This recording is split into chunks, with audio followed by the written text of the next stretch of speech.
Evening everybody, and welcome to the Supported Return to Training Shielding Trainee webinar series. Tonight's session will be about the role of occupational health during COVID-19 for shielding trainees. It's a pleasure to introduce our speakers this evening, Dr. Anneka Varma, who is a Registrar in Occupational Medicine in the West Midlands, and Dr. Alastair Robertson, who is a Consultant Occupational Health Physician. Welcome everybody. I'm Kerry Chadwick. I'm a National Clinical Fellow for Supported Return to Training and a Paediatric Registrar. It's an absolute pleasure to introduce Anneka Varma and Dr. Alastair Robertson. Over to you, Anneka. Hi everyone, good evening. Thank you so much for joining us. And over the next 40 minutes or so, we just briefly wanted to look at the role of occupational medicine during COVID and give you a brief outline of general principles that hopefully you should be able to apply to your individual cases. Kerry's already introduced me, but I'm Anneka. I'm a specialty registrar in occupational medicine based in the West Midlands. I have a background of anaesthetics and intensive care, so I've had a significant recent change in specialty, and I have learnt a lot actually being occupational medicine registrar. I'm also very pleased to have Dr. Alastair Robertson with us today, that's Head of Occupational Health in UHB in the West Midlands, is a consultant and also has a special interest in respiratory disease, and he will be part of the presentation and also for questions at the end as part of the forum. As an overview of what we wanted to talk to you about today, we briefly just wanted to explain what occupational health is, occupational medicine is, who we are, and also our role during COVID. Very importantly, a term that you've all heard of a lot of recently is risk assessments. And we wanted to talk about the principles of a risk assessment, the components of a risk assessment, and the outcomes and your potential logistics of return to work over the next few weeks, and what we really mean by COVID safe and keeping you safe in the workplace, and with some time for questions and discussion at the end. Just very importantly, it's key to say really that you've probably seen that myself and Dr. Robertson are from a single department in the West Midlands, but so we will be providing information about what we've done locally and hopefully some good practice, but there will be some variation in policy and local strategies. So it's really important to get some general principles and general understanding that you can then apply to your individual situation, working with your supervisors and also with your local occupational health departments. So what is occupational medicine? Occupational medicine is quite a diverse multidisciplinary specialty, which looks at two major things. So it looks at the relationship between health and also work and vice versa. So that obviously was very important pre-COVID, but even more important during COVID. And the principles of occupational medicine are trying to keep you safe in work and also making sure that your health is appropriately managed to make you able to work safely as well. It's a very mixed bag of individuals that are associated with occupational health. So classically, it's led by senior occupational health nurses and doctors, and we primarily exist under the Royal College of Physicians and have our own body, which is the Faculty of Occupational Medicine. And in addition to that, we work along with psychiatrists, dermatologists, so there's a huge amount of networking involved with occupational medicine. Generally, it's quite a low-profile specialty that most of you will have very minimal contact with. So prior to me becoming a registrar, really occupational medicine, I was involved with sending a vaccination record at the start of the year maybe, and a health questionnaire. And if I got a needle stick within that very short period of working hours, of normal working hours, I'd contact occupational medicine. But there is a significant scope beyond that of things that we do, including health surveillance, looking at your responsibility in the workplace, looking at evidence employment tribunals, just to name a few things. It's probably worth just knowing that we're a very, very small specialty with very few trainees. So the year that I started, it was 8 posts nationally at ST3 level. So it's a very small specialty, which can sometimes be hard to find, but we definitely exist, and it's really important that you know that we're there. During COVID, occupational health have had a very dynamic, very changing role. Just as in the clinical workplace, we know that COVID has had various stages when it first came out to where we are now, and as a result, we've had to modify our practice and have different evolving roles through the last 4 months or so. So kinds of things that we have got involved in is looking initially when the first phases started off in kind of February, March time, at how people were travelling. We have a very multicultural workforce, and individuals that needed to be isolated post-travel, how they were managed, looking at symptomatology and how people needed home-based working and shielding, which is relevant obviously to our cohort with you. Also involved in senior decision making and policy writing, in addition to working with HR and looking at leave and pay. There's a significant amount of work with dermatology and also psychiatry during COVID, and also we have a clinical role in coordinating antigen testing, antibody testing more recently, and hopefully in the future delivering vaccinations in relation to coronavirus. So who has been asked to shield? So I know many of you will know this already, but there's a couple of very distinct groups that had been asked to shield, and this talk is really relevant to. So the first group are those that are identified as clinically extremely vulnerable, which is probably the most well recognised or well informed group, in that they were centrally managed via a database, the GP and hospital consultants, and were sent out text alerts or letters to say that they should shield because they're at high risk of COVID and complications in association with COVID. There's a second group that is really important to recognise that probably haven't been as well informed in terms of government regulations and government advice, and that's those individuals that were shielding by proxy. Individuals at home that are clinically extremely vulnerable, that they therefore need to shield to protect, that hopefully is also included as an important thing to look at when we're talking about risk assessments and returning to work. And there is another group of individuals that didn't in the initial phase be recognised as clinically extremely vulnerable, but are clinically vulnerable and have multiple factors that when added together may mean that they were advised to shield by their GP or indeed occupational health. It's probably important at this point to talk about the two different key categories of shielding as well. So there is community shielding, and then there is workplace shielding. So community shielding is primarily what all of the information from PHE and the government was targeted at when we were looking at the campaigns at the start.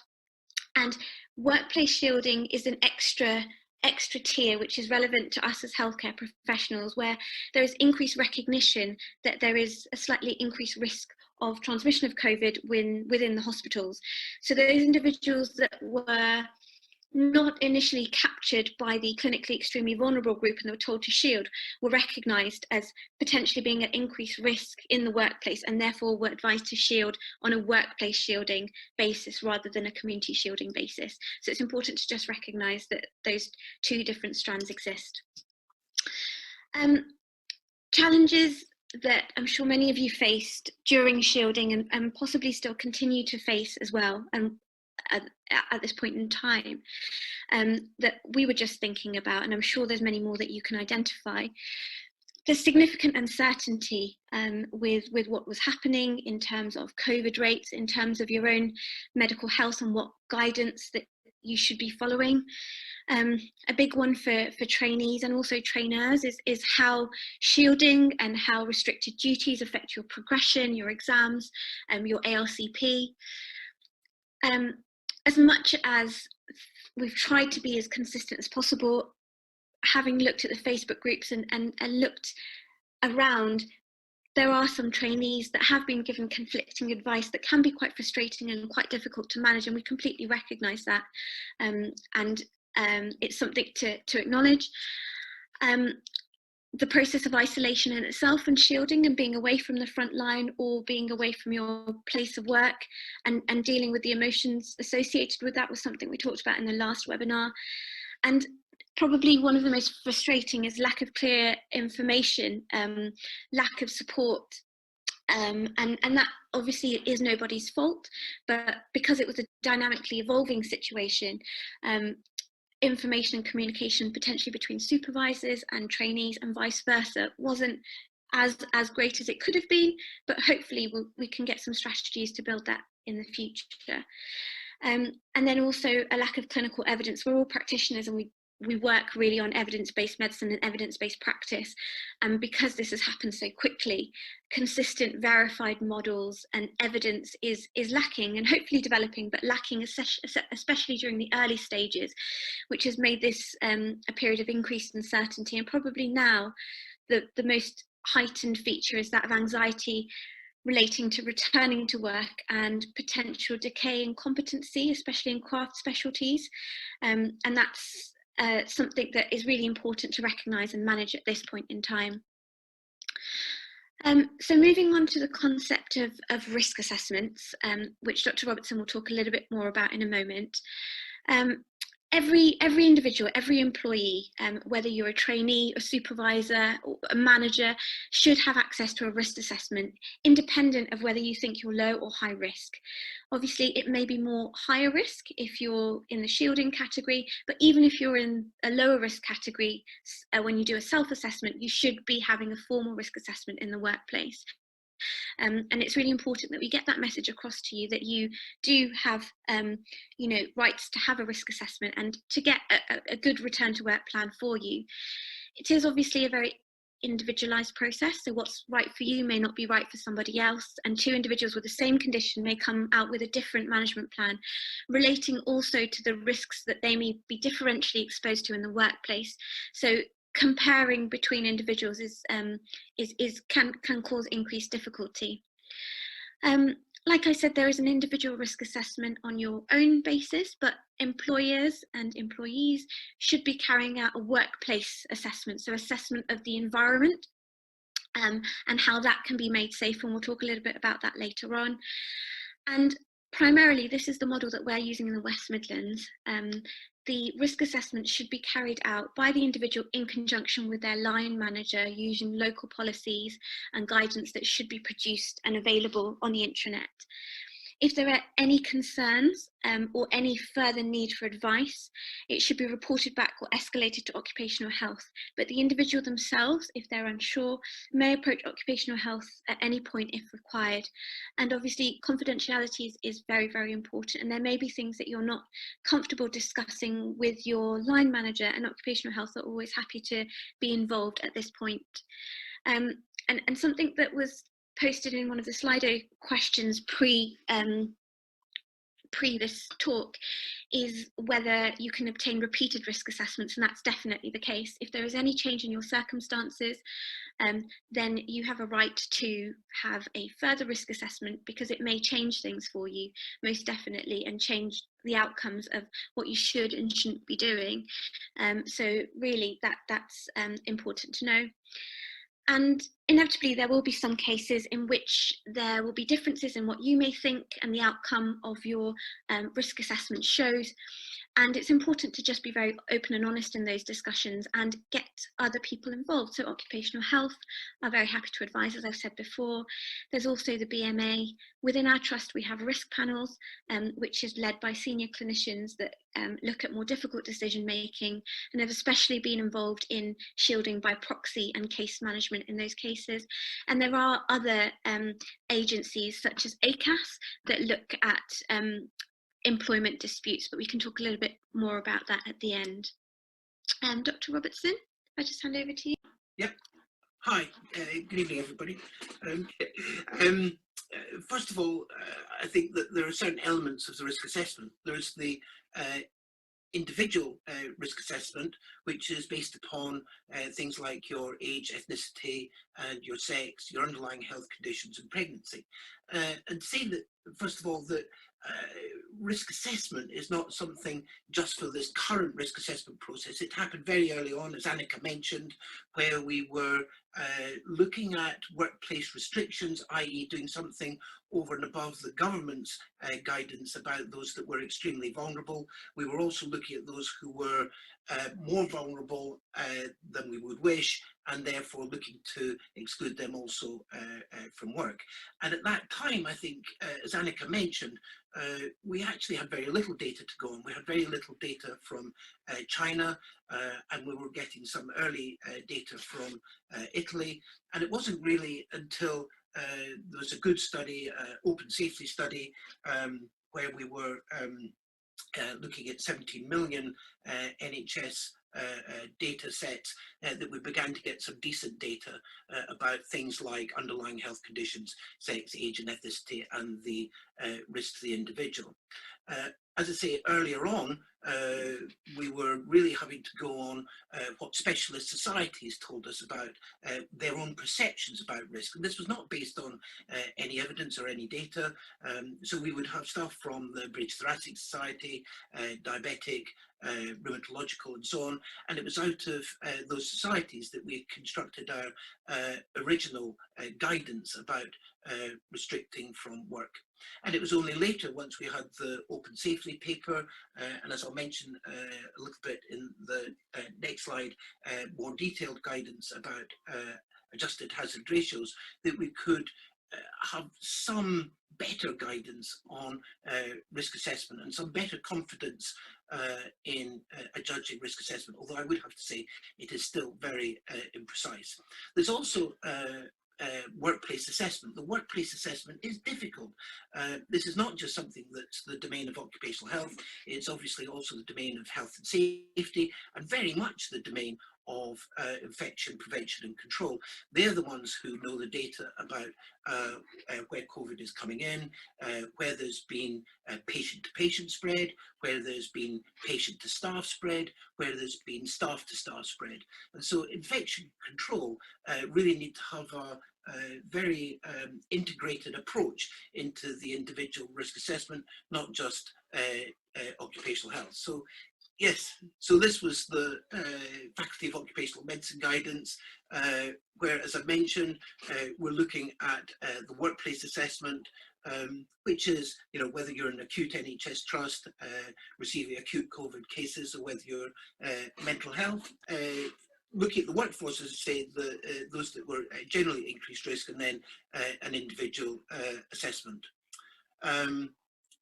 So there was an amount of data accumulating in relationship to individual risk assessment. So there's been a lot of debate about individual risk assessment. Do you want to go on to the next slide? Yeah, that's it, good.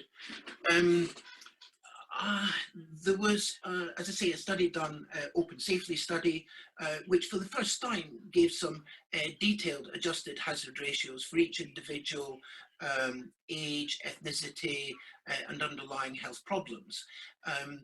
And I thought that was very useful. An organisation called the Association of Local Authority Medical Advisors had a group of experts who ran a system or developed a system of doing COVID years, which I personally didn't find very attractive, but it was certainly expertly done based on good evidence. There was then a paper by Jankowski, which looked at the adjusted hazard ratios, and for each score was effectively representing a doubling of risk.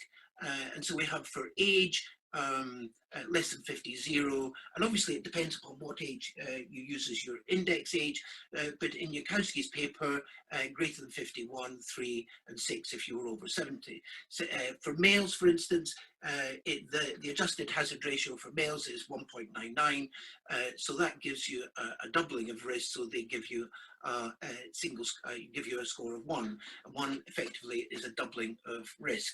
And then after that paper, there was then a major concern by the government about black and minority ethnic groups and increased risk for various ethnicities. And out of that detailed study, it was quite clear that black and African did have a increased risk, and Indian and Asian, but also actually Bangladeshi came out as the highest risk. So we did actually modify Gankowski's paper a little bit based on the most recent evidence from Public Health.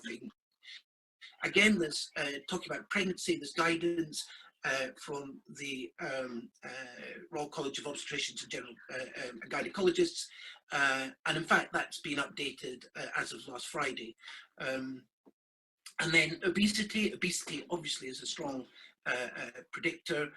Many of those that work in intensive care say that many of those are clearly obese. Then a number of other chronic medical conditions had to be accounted of.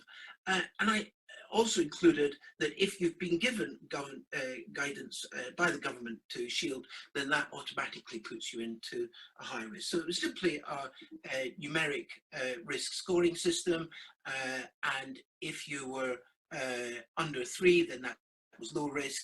If you were 3 to 6, medium risk, and greater than 6, higher risk.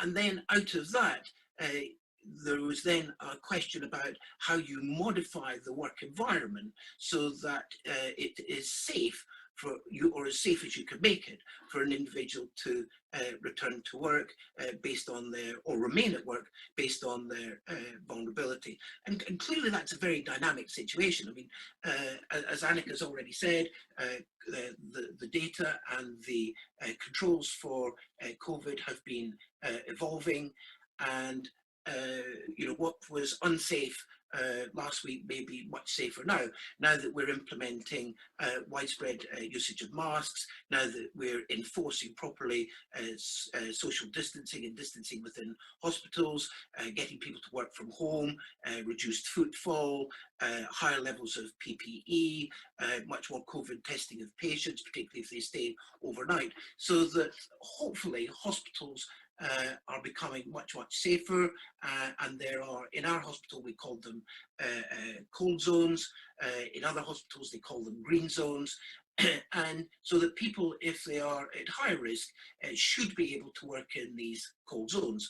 There was a question on the chat that I was replying to earlier, where they were saying or asking about which places are COVID secure, and I think that most trusts would say that they have nowhere that is truly COVID secure. They're not testing all asymptomatic staff all of the time, so one cannot guarantee that one's not going to get it from other members of staff. So it's difficult, but one hopes that with social distancing and masks and other control measures, then actually the risks are so low, particularly in the green zones or cold zones, that it is acceptable. But acceptability of risk is very much dependent upon the perception of the individual, but hopefully one can come to a balanced decision with infection control, health and safety, and occupational health. But doubtless we'll go into this in more detail in the question and answer session. Do you want to carry on, Anneka? Yeah, that's fine. Thank you. So this is overlapping a little bit with Dr. Robertson, what we've just talked about in terms of defining something as COVID safe and COVID secure, which is actually a really difficult thing to do within the healthcare sector, because as much as we try to make things as safe as possible, we can't completely eliminate the presence of COVID in hospitals. The government itself has published guidance on COVID secure and COVID safe in 2020, which looks at 5 key steps, primarily looking at businesses, and it's a term that's primarily looking at making businesses in a community safe, which involves risk assessment, hand hygiene, facilitating working from home and maintaining appropriate social distancing to reduce transmission risk. And those are the 5 key principles associated with making things COVID secure or COVID safe. This diagram that some of you may have seen in the literature is a really important principle in occupational medicine, which looks at the hierarchy of control. And essentially at the top of the pyramid, of the inverted pyramid, you have factors which are the most effective, and going down at the bottom, the point of the pyramid is the least effective. And you'll note that PPE is right at the bottom, which is interesting to think about as a healthcare worker. at the top, elimination is essentially completely removing the hazard. And in our scenario, that would be removal of COVID, elimination of COVID, which hopefully we're working towards, but is not present at this point in time. Substitution would be removal or replacement of the hazard. So that would be, for example, if your workplace itself is a hazard, potentially shielding and working from home would be a substitution. And then engineering controls and administrative controls is primarily what hospitals are working on at the moment, which is what this COVID safe plan at businesses and to some extent looking at hospitals is looking at. And that would be things when we're talking about engineering controls as putting up perspex screens at reception, for example, or making sure that you have adequate ventilation across areas in the hospital. Administrative controls is really changing the way people work. So that's, for example, the floor markers that you see, or distributing the working hours that people are working so that there's minimal number of people in the work office or the workplace at any one time, and putting visual cues up in the workplace. And then at the bottom of this pyramid, like we've said, is PPE. So the key principle to take away from this is that making the environment safe as much as possible is the most effective part of occupational medicine and preventative control. And then PPE, obviously, in an individual level is very important, and we very much, of course, advocate the importance of PPE, but it is in association with trying to make the hospital as a whole a safer place. Kerry, if we just go on to the next slide, please. So I'm sure you've seen some of these things in action already, and it's common sense really, but these are things that are happening at the moment in terms of social distancing, hand hygiene, appropriate PPE for you as an individual. And it's important to recognise that in some situations you may have higher level PPE due to your risk in certain environments, and carrying out a workplace as well as an individualised risk assessment, in addition to managing your staff workflow, physical barriers, regular cleaning, and importantly, segregation of areas. So just going on to the next slide. This is a question that we've been asked quite a bit now in terms of risk stratifying areas. And this is actually not from our hospital, this is from Plymouth. And it's just something that I found on a general search, on a literature search of how different areas are classifying, different areas across the country are classifying different areas by safety. And in our trust, for example, we have hot areas and cold areas, which are the equivalent really to a red and a green area. And primarily you're looking at areas that are hot or red, that will have a higher patient turnover, that you'll have a high caseload of unscreened patients or identified cases of COVID. And with a cold or green area, you're looking at areas really that have minimal patient interaction really, or areas of no suspected cases of COVID. For example, just to give an example, in the West Midlands, we're trying at the model at the moment where within hospitals we have hot zones and cold zones, but we are also trying to create a hospital that is primarily a cold or a greener zone compared to other hospitals in the region, where it primarily is carrying out elective procedures, where people have swabs prior to entering, and also elective operations for people that are coming in. They need to be isolating for, I think it's 10 to 14 days prior to their surgery. And it obviously is a bit more drastic compared to some strategies that are being used nationally, but it's something that's being trialled in the West Midlands. And therefore, for example, some people that are in high risk categories are being redeployed to this cold hospital or greener hospital. And that's just obviously one model of what's happening nationally, and there will be discrepancies nationally. It is really, really important to recognise, as with all of these things that we've said, that it is not as cut and dry as that, and there isn't an area that is completely hot and an area that's completely cold, and we recognise that, but it's just trying to create some kind of structure to assess hazards and risk. But for example, if you have an office and somebody has COVID symptoms and you develop an outbreak of COVID, you would then potentially classify that as a red zone. So we completely understand that it's not as hard and fast as this, but it's just trying to give a broad structure that you can apply. to your workplace. So forward planning and looking at, so the next slide please, Kerry, thank you. So forward planning and looking at things to be aware of for you, and discussions for you to have and options for you to think about. Both as supervisors talking to trainees, educators talking to trainees, and as an individual trainee.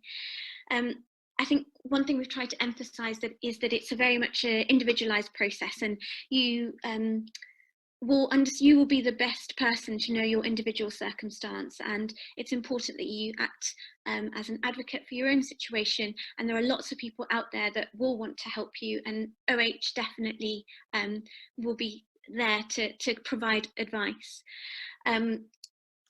Line managers and local policies are something we should always refer to, and be aware of local hotspots and how this may impact you. And again, I think this is one of the questions on Slido. There will be differential shielding now happening across the region, depending on how our hotspots and our outbreaks. And for example, within our region, we have an identified hotspot where individuals that have been shielding have been asked to reshield locally in the area, or not to stop shielding because the incidence has increased. So it's really important to keep your ear to the ground and know what's happening.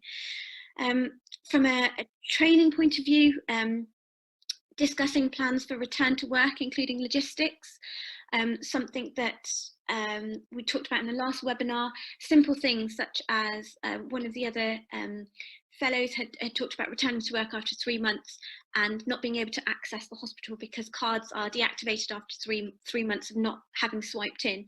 And just little things like that, that when you do get to the front door, you know will have been sorted out for you, and take away a slight amount of anxiety that you may have had with going back into the workplace.